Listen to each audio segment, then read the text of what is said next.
Hi, I'm Eric Bowling in for Bill O'Reilly. Thanks for watching us tonight. Let's get right to our top story. New revelations in the Hillary Clinton email scandal.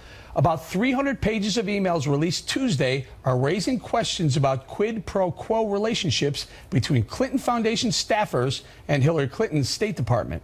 Joining us now with reaction from Washington, Tom Fitton, the president of Judicial Watch, the group which uncovered these new emails. Doug, I mean, we've heard about these emails for most of the day, but again, Doug Band, a top Clinton Foundation official, asking the State Department for access to a Lebanese man, presumably to do business with them, and then this man, Doug Band, says there's a lot of money involved. There's $1 million, somewhere between $1 million and $5 million involved that the Clinton Foundation is going to receive, right?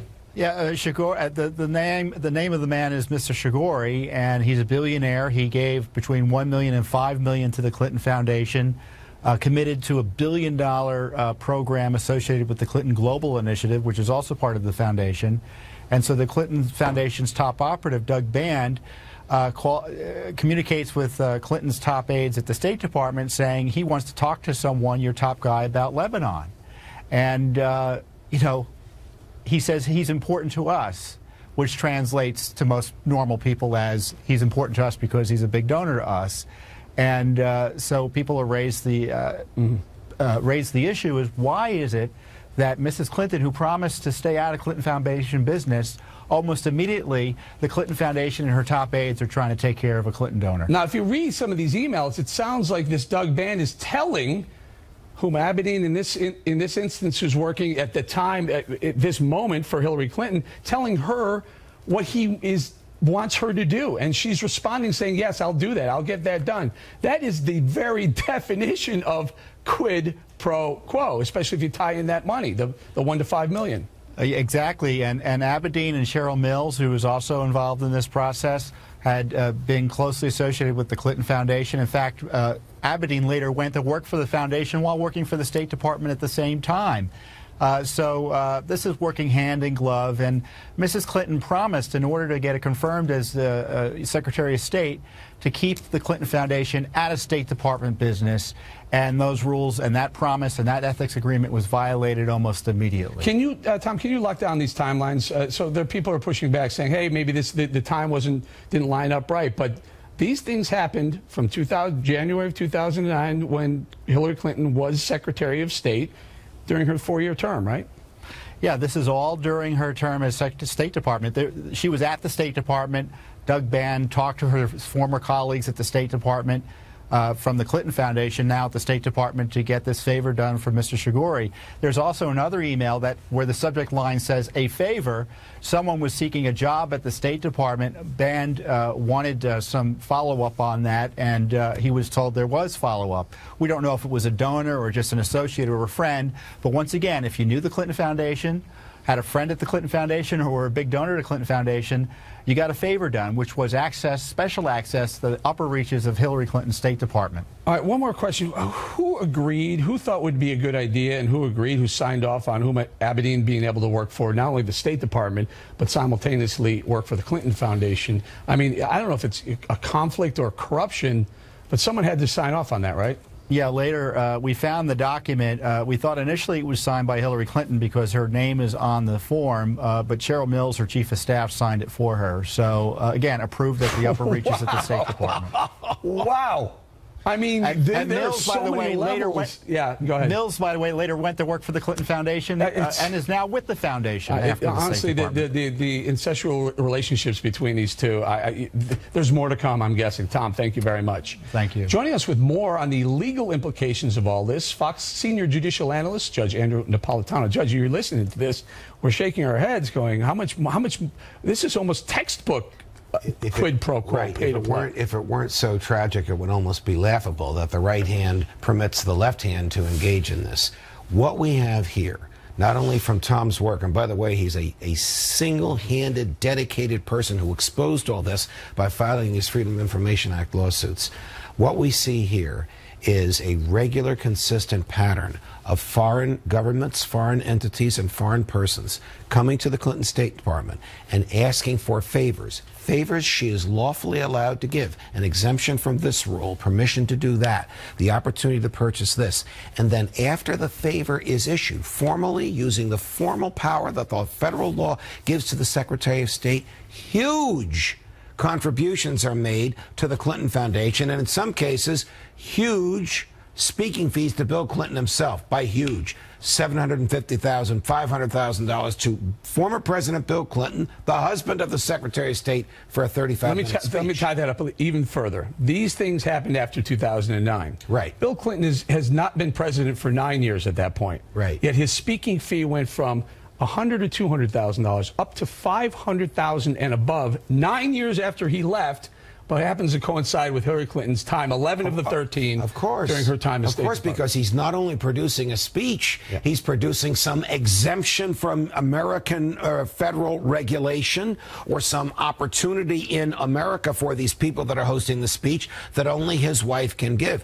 Eric, in my view, this is an easier case for the FBI to prove than the email case was. It's easier for the public to understand. It's easier for a jury to understand. It's circumstantial at this point, Judge, though. I mean, you and I have this idea that, yes, his fee went up double and triple during her time, but is there a smoking gun? If the DOJ were serious about this, they would indict some of the people who got these favors, and those people would spill the beans on what their negotiations were with Bill and his people and what their negotiations were with Hillary and her people. This is a very, very serious allegation of public corruption. On top of that, the more of these emails that come out, the more of these emails that she swore under oath 3 times that she surrendered, the more opportunity there is for a future Justice Department to prosecute her for perjury. We know of at least 3 so far. 3 swearings under oath, everything was surrendered. Every day, more things show up that she never surrendered. All right, Judge, you said something that's jogged my memory. You said the DOJ should open up an investigation. They should indict some of these people.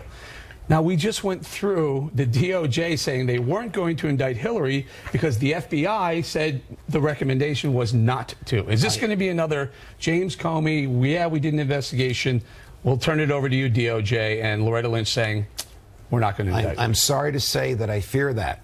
2 months ago, I did not fear it, because Jim Comey 2 months ago had that stellar, superb, lifelong reputation as a straight shooter, and I'm sorry to tell you, there he is on the screen. I'm sorry to tell you, Eric, this is not new, and I'm not the only one saying this, he no longer has that reputation. Why there are a lot of good FBI agents working on these cases, There are right? great FBI agents. These are the people in the field. They are very unhappy with the decisions of the Justice Department, their bosses, or of Director Comey, their ultimate boss, not to bring this information to a grand jury. And so he takes the information, says, did a lot of work. I probably have enough here to recommend an indictment by the DOJ, and chooses somehow not to. What's the motivation there?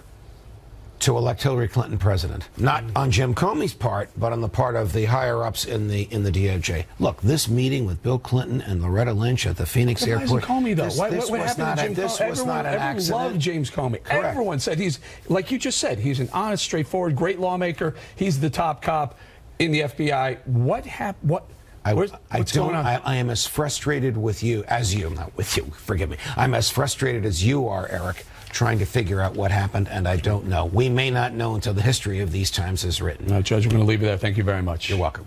Next on the rundown, quite a different view of the new Hillary Clinton email revelations. We'll be back in a moment. Continuing now with our top story, new details in the Hillary Clinton email scandal. Peter Schweitzer, the author of Clinton Cash, which exposed a lot of questionable dealings around the Clinton Foundation, recently claimed an FBI investigation into the foundation is already underway.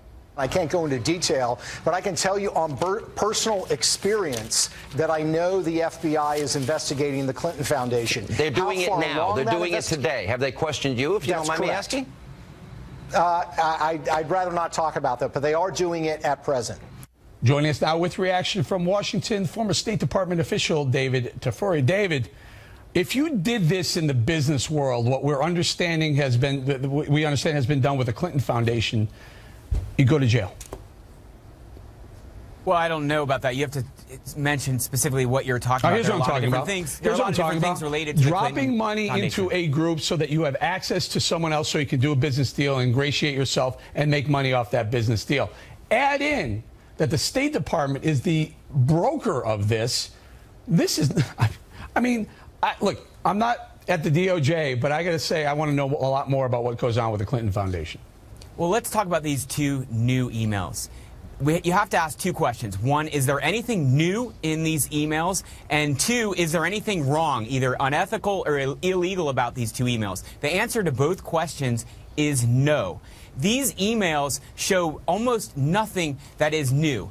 These are the types of things that we already knew were happening. These are the types of things that Comey and the FBI have already looked at and investigated and concluded there's no problem here. There's nothing illegal about them here. So you're saying there's nothing illegal about putting money in a politician's pocket to gain access to a foreign government or foreign corporation that they have business dealings, U.S. business dealings with. That's entirely okay. Here. Let's be precise here. Money did not go into a politician's pocket. Thank you for saying that. Money went into a Thank you for saying that. A charitable That's the important distinction here, that does right? charitable activities. Is it? Because you can make a link between the Clinton Foundation and Hillary Clinton and Bill Clinton becoming very, very wealthy.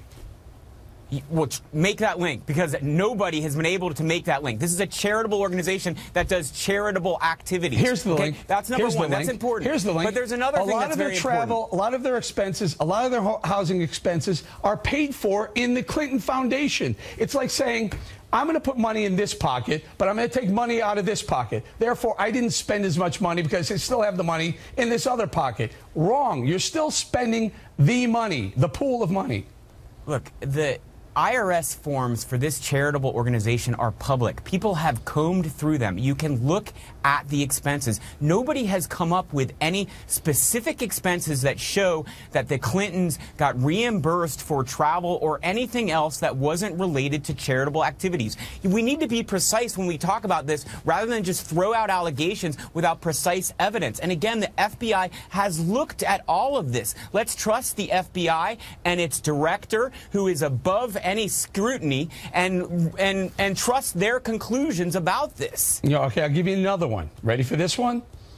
During the time that Hillary Clinton was Secretary of State, her husband, Bill Clinton, 9 years removed from office, all of a sudden doubles and triples his speaking fee. Now, what would cause that? I mean, President Bill Clinton is probably one of the most sought-after speakers in the country and in the world. You may not like that. No. I'm not disputing that. You may not want to attend one of those speaking engagements and listen to him, but there are people who are willing to pay him to speak. I actually find him very engaging. I've been to a couple of them, and I find him extremely engaging. But you know what? When he left the White House and he was shrouded in some of the scandal with the Lewinsky situation, I would think he'd be more sought after in 2000 than 2009 when he's 9 years removed from office. I mean, you're asking me to, talk about a market that I don't know very well, which is the speaking market.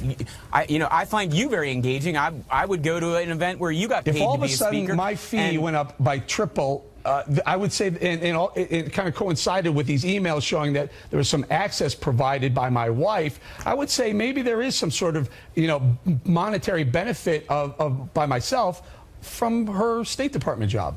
Well, now again, you're throwing out allegations without precise evidence to support them. You have to look at what evidence we have. Now look at these two new emails, because the previous guest suggested there's a quid pro quo. This is the worst quid pro quo I've ever heard of. In one case, the quid pro quo is meeting with an ambassador to Lebanon, which is what the ambassador does. He does meetings. Thank you. I got to go. Next up, Donald Trump responds to the backlash over his Second Amendment comments. How big of a deal is the controversy for his campaign? That debate, moments away. In the Impact segment tonight, the left not letting up on Donald Trump's Second Amendment comments. Liberal outrage is at a fever pitch following his remarks yesterday. Hillary wants to essentially abolish the Second Amendment. By the way, and if she gets to pick her judges, nothing you can do, folks. Although the Second Amendment people, maybe there is, I don't know. Trump has made it clear he was talking about political action, not violence. Mrs. Clinton isn't buying that explanation and said so today. Yesterday, we witnessed the latest in a long line of casual comments from Donald Trump that cross the line. And now his casual inciting of violence. Every single one of these incidents shows us that Donald Trump simply does not have the temperament to be President and Commander-in-Chief of the United States. So the stakes have never been higher. But Hillary Clinton supporters ought to flash back to 2008, the presidential campaign, when Clinton herself was accused of hinting at violence directed at her primary opponent, then Senator Barack Obama.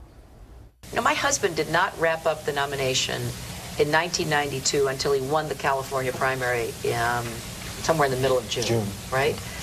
We all remember Bobby Kennedy was assassinated in June in California.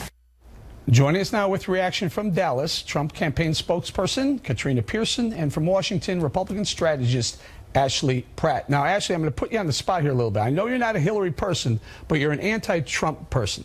That's right. But I listened to Hillary Clinton, and I heard in 2008. Remember, she was up against Barack Obama, and she was losing. This was May, and she was losing. And the question was, should she drop out in the interest of unity, party unity? And she said, "I'm not dropping out." Basically, I'm paraphrasing. I'm not dropping out because anything can happen. And then she cited, a month later, in years back, Bobby Kennedy was assassinated in the month of June while they were in the month of May. So there was still time for something like that to happen. Please tell me, how is that any different than what Donald Trump said the other day on the Second Amendment?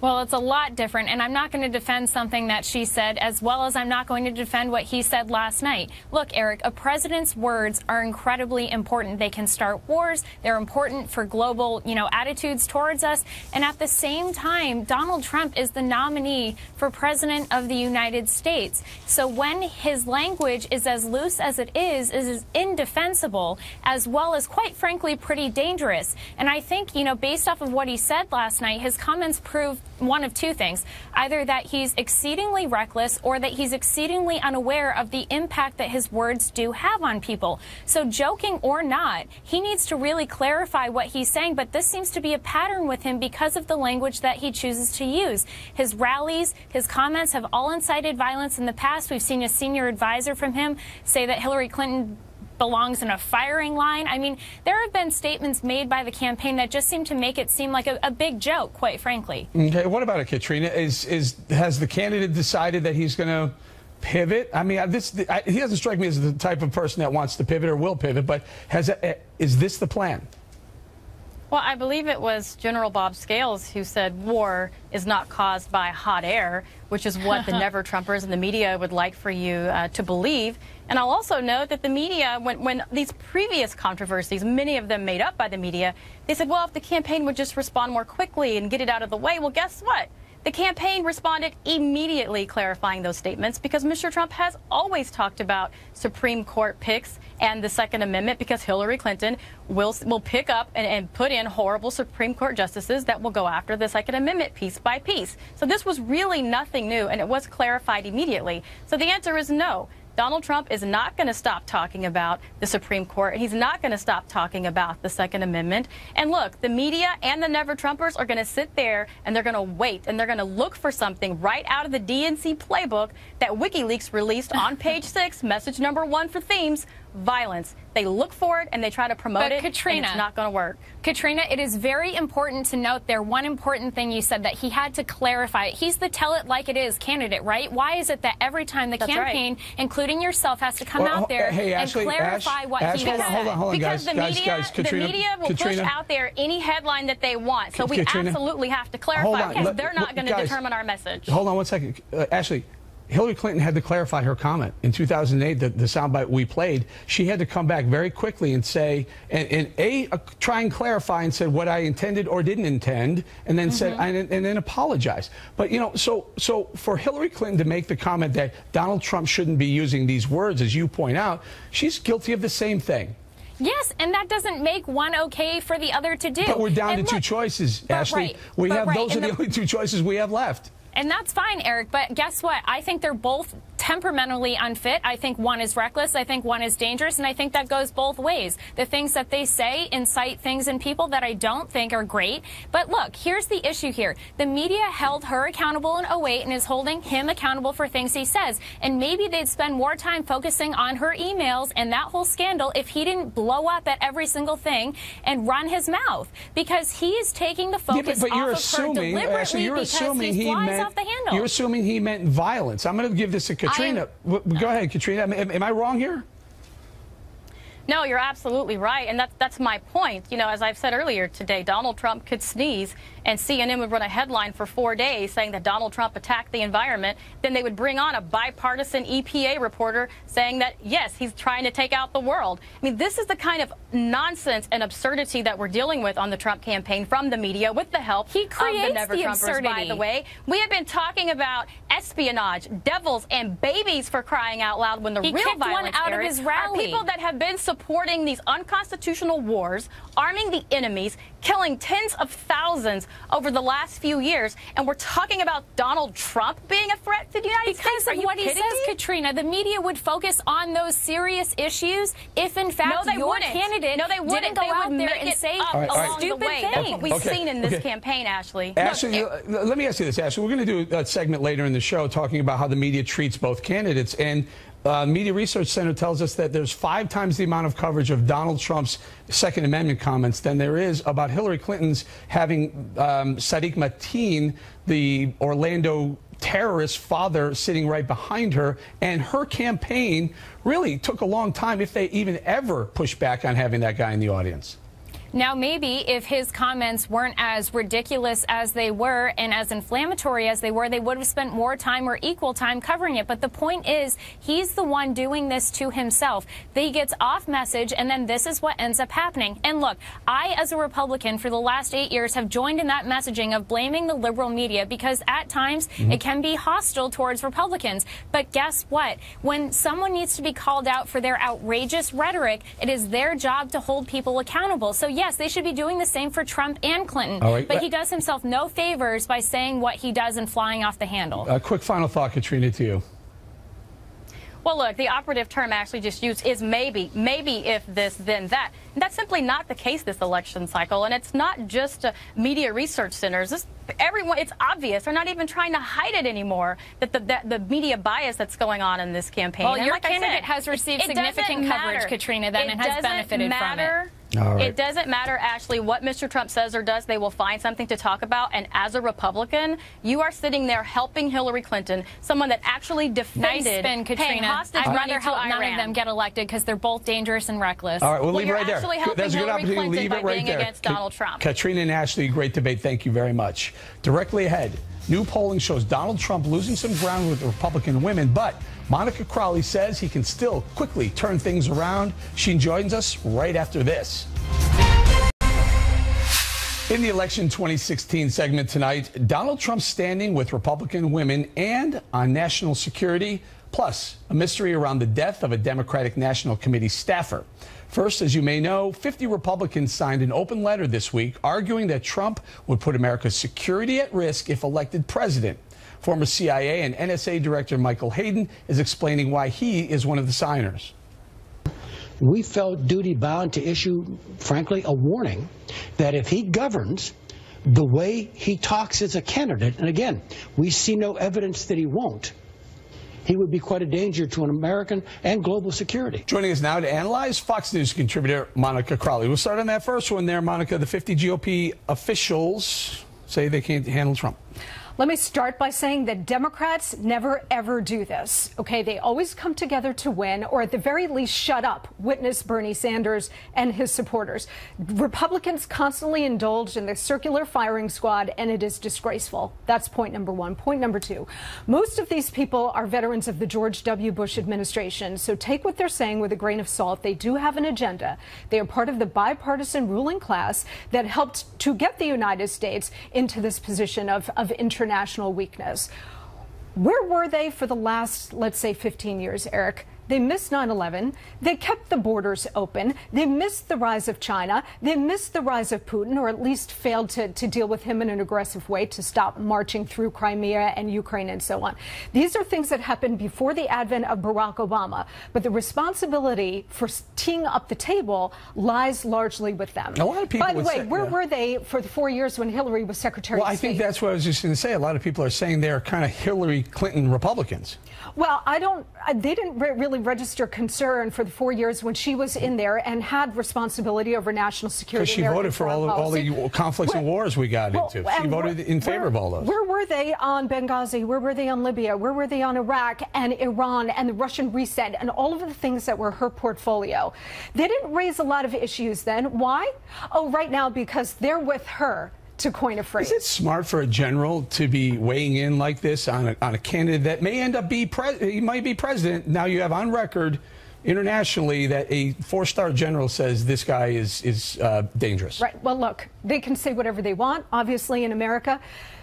They're actually teeing up a very powerful argument if Trump can make hay of this, which is that these are card-carrying members of the bipartisan establishment class, the ruling class. Okay, they have been in positions of influence They've been for a long time. For a long time. Right. Yeah. So Donald Trump, if he's smart, can make the argument, look, if you want more of same, go with them. Knock yourself out. Vote for Hillary. Do whatever you want. But if you want real change to bring America back, militarily, economically, politically, then I'm your guy, because I can guarantee you that that same group of folks that condemns me in this letter won't have a voice in my administration. Donald Trump has another argument to make and to win. Republican women. How does he turn it around? He's got a very difficult time. Look, any Republican presidential candidate was going to face a tough battle with women, because the traditional gender gap has favored Democrats for a very long time, and the Democrats just put up the first female candidate for president.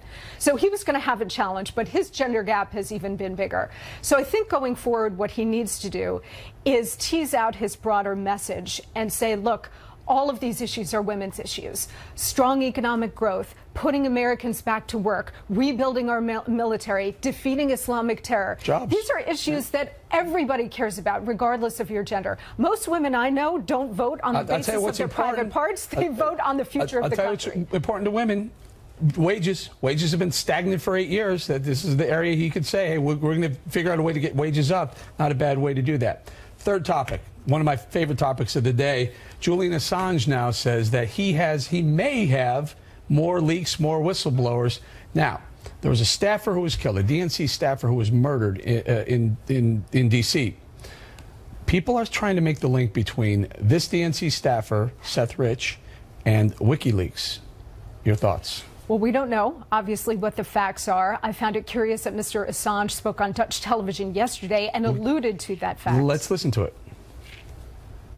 Whistleblowers go to significant efforts to get us material, and often very significant risks. As a 27-year-old works for the DNC, who was shot in the back, murdered just 2 weeks ago for unknown reasons as he was walking down the street in Washington. All right, so let me set it up a little bit. So this guy was walking on the street. He's shot in the back. He's not robbed. He still has his watch, his phone, and his wallet. Right. It clearly was not a robbery. There wasn't a robbery. They weren't even trying to get his information. Right. This was a hit. And law enforcement went in, and the original report was that it was a robbery. But now, in view of Mr. Assange comments and some other information, now they're taking a second look at this and saying, not so fast. Maybe, in fact, it wasn't a robbery. Maybe there was something more sinister here. WikiLeaks does work in the shadows, so we don't know for sure. But for Mr. Assange to suggest somehow that this young man, Mr. Rich, was an informant of theirs, I don't see why he would suggest that unless it may in fact be true. The question going forward, I think, for Mrs. Clinton, for everybody here, is what else is out there?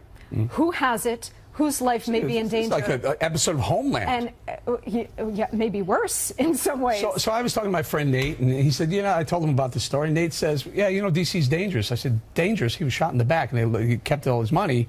There's something more here. Yeah, I mean, look, where there's smoke, there's fire. So, and I think Mr. Rich's parents want a fuller investigation, as they should well be entitled to. The question is, how might this affect the election? Will there be an October surprise? Who is in control of those emails? Who has Mrs. Clinton's email inventory? The Russians, WikiLeaks? No one knows. Monica, we'll leave it right there. Thank you very much. Hear that, Nate? Where there's smoke, there's fire. Lots of smoke right now. Coming up, how the media played up the Second Amendment, Trump's Second Amendment controversy, and played down the Hillary Clinton rally where the father of the Orlando shooter showed up. The difference will stun you. Don't miss it. Thanks for staying with us. I'm Eric Bolling, in for Bill O'Reilly, and in the personal story segment tonight, the media's coverage of Donald Trump's comments about Hillary Clinton and Second Amendment supporters. According to a study by the Media Research Center, a conservative outfit, the morning and evening network newscast devoted more than 5 times the amount of coverage to the Trump controversy than to the story of the Orlando terrorist's father showing up at a Clinton rally. Joining us now from Reston, Virginia, the Media Research Center's Tim Graham. So it went from 4 times the amount to 5 times the amount. Does that mean the coverage continues to be that skewed, that biased? Yeah, it's getting worse as we go along. And in particular, CBS is really standing out here because they have 14 minutes on Trump to 1 on Hillary. So they're really skewing the whole thing. But it just shows you a general election pattern that they always have, which is take whatever the gaffe is, like binders full of women, and completely exaggerate it and hyperinflate it. And with the Democrats, it's like, what story? Yeah. So do you find that it's consistent along all medium? In other words, broadcast medium versus network and versus cable? Yeah, generally the pattern is the same all the way across. And what's really interesting sometimes is when you think that newspapers are going to be more in depth and offer you more on some of these Hillary scandals, and then what you find when you go back and you look at it is, no. You know, for example, the networks totally jumped all over Kaiser Khan's speech to the Democratic convention. The networks ignored Patricia Smith. You look at the newspapers, you find the same thing. The newspaper coverage of the Republican convention barely noticed Patricia Smith and completely exaggerated the Kaiser Khan speech.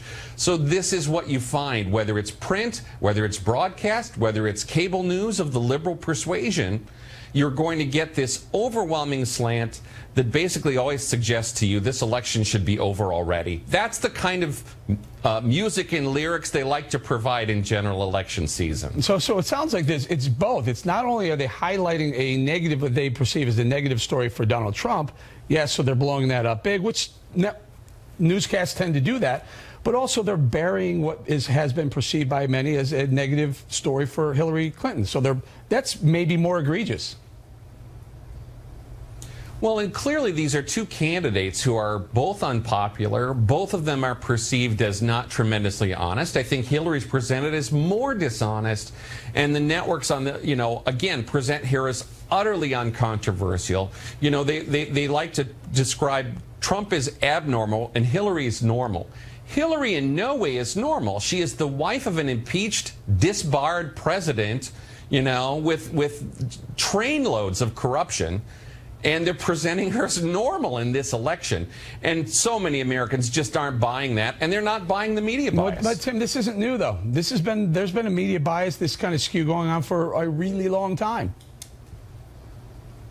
Exactly, and this is what we're trying to say to people. Jim Rutenberg had a commentary on the front page of the New York Times on Monday. This is the New York Times line.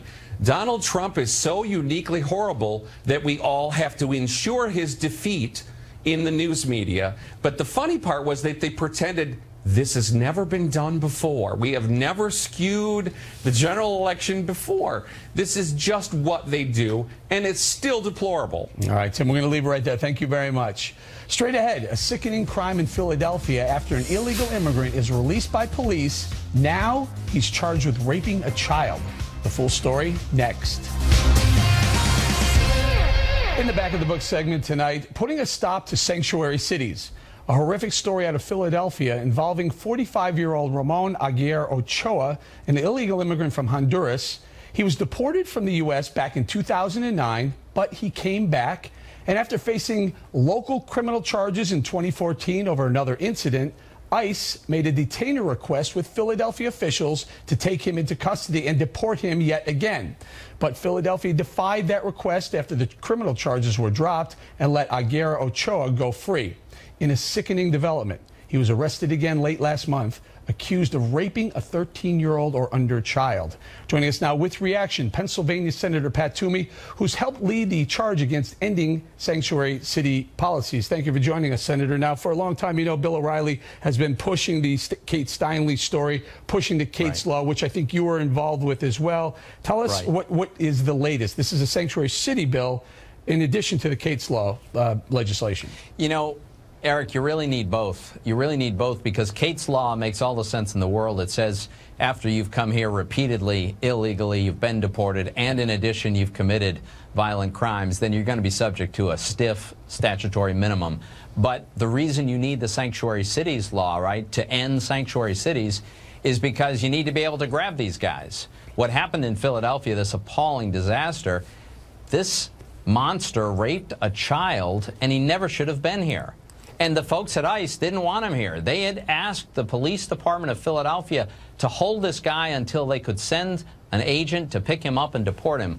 The city of the police department, their hands were tied by a very bad policy that forbids them from cooperating with federal immigration officials. It's terrible, and it's a security risk for all of us. I think that's an important distinction to highlight, the fact that the local police, the law enforcement agencies want to turn these bad guys over to ICE, but they're told not to because of the politics.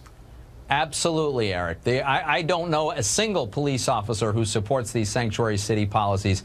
They know these guys are bad guys. Look, remember, this is the Obama administration. They're not actually in the business of like wholesale deportation of illegal immigrants. The only ones they want to deport are people who are committing these violent crimes or suspected of committing violent crimes or being terrorists. And when a city like Philadelphia refuses to cooperate, even in those circumstances, then we get exactly this kind of situation. And by the way, this monster who's apparently raped a child, this could happen again if he makes bail, or if for some reason the case against him falls apart and they have to release him. According to the current policy in Philadelphia, they will not inform ICE. They will just release this guy onto the streets of Philadelphia. This is terrible. Yeah. We've got to end this. You mentioned something right there that I didn't even think of and didn't realize. Now, is there a distinction for terror as well? If these guys are suspected of terror, at that point, can they be turned over to the feds? Eric, under the policies in Philadelphia, and Philadelphia is not alone, but it does have one of the most extreme versions of this, even if the ICE officials suspect the illegal immigrant who's in detention, they suspect him of being a member of a terrorist organization, the city still won't cooperate. How is that possible, Senator? How is it possible that a local, it's got to be a lawmaker, will tell the cops, look the other way, we may have a terrorist in our cell right here, and we're not going to turn him over to ICE, we're just going to let him free on our streets? It's unbelievable, but that is the city government's policy. It's by executive order of the mayor. The previous mayor, by the way, there's bipartisan opposition to this. The previous mayor, Michael Nutter, rescinded this policy, put an end to it. The new mayor then restated it. The former mayor and governor, Ed Rendell, opposes this policy. The Obama administration even opposes it. But there are communities across America, and sadly including Philadelphia, that nevertheless refuse to cooperate. Senator, this doesn't, your legislation doesn't get through the Senate. Why? We got to go. I don't have a lot of time. Just tell me, where's the holdup? How many more do you need? How many more signatures do you need? We've had a vote. The problem is we don't have Democrat support for it. I held all but one Republican on my bill to end sanctuary cities, and we picked up only 2 Democrats. We need 60. The Democrats filibustered it, and so we weren't able to pass this. So you're about 5 short or so. It's just appalling. Senator, we're going to leave it right there. Senator, very, very important story. Thank you very much. That's it for us tonight. Thanks for watching. I'm Eric Bowling in for Bill O'Reilly, and please remember, the spin stops here because we're looking out for you.